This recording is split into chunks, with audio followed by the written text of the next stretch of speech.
social and cultural values? Well, they are things that we associate with trees, so they might be memories from our childhoods and our pasts, or they might be specific events that have happened which are connected with a particular tree or an area of trees. And they can be very difficult to pin down.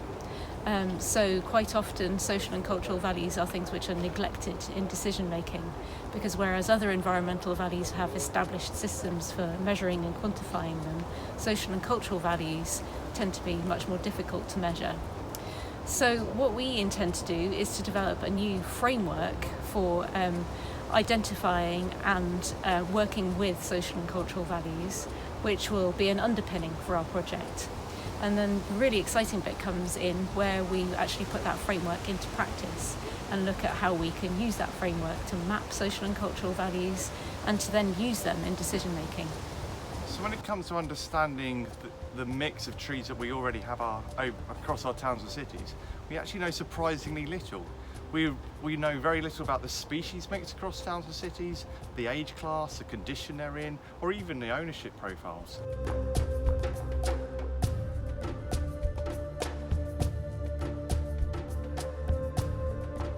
Well, through this project, we're going to be setting up some urban tree observatories to go out and perform some detailed studies in 6 1-hectare plots for each of those case study locations and get lots of information for each tree.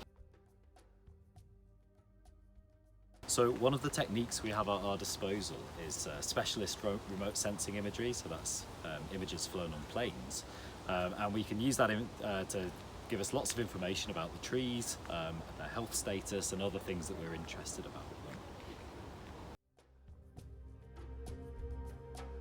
We can get additional information from the aerial imaging or the remote sensing data that we get because we have a couple of different types of sensors on board, and these sensors see things that the human eye doesn't necessarily see. In particular, this can help us understand the different characteristics of the tree, the different health status, factors relating, for example, to water content, because we can also see in regions beyond the visible region that our eyes observe.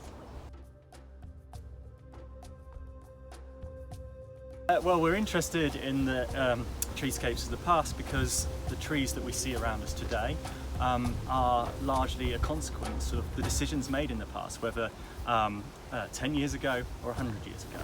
Because one of our key sources are Ordnance Survey first edition maps, which have freestanding trees marked on them. So we're going to develop a machine learning, computer vision approach to locate and identify those trees on the maps, and then we're going to take other historic sources and compare them against the OS maps to both verify the results and chart change over time.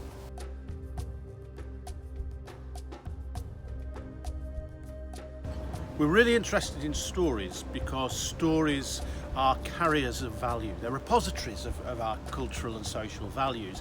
But more than that, stories are spaces in which we formulate, we negotiate, we test and then reformulate those values, because just as stories change, our values are always changing. So it's a constantly moving picture. But of course, storytelling is not just about looking backwards. It's a tool to enable us to imagine the futures we want to have. So we're also looking at what might our stories of future treescapes be as well.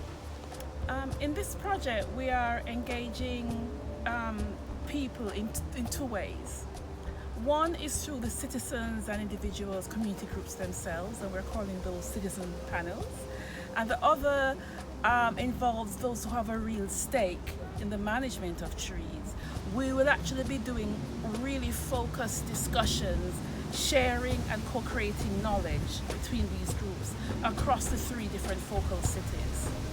The key with all of this is that we're using a range of approaches which incorporate citizen science using the platform Treezilla, as well as narrative storytelling, all to co-create this whole body of knowledge, local user-based knowledge about trees.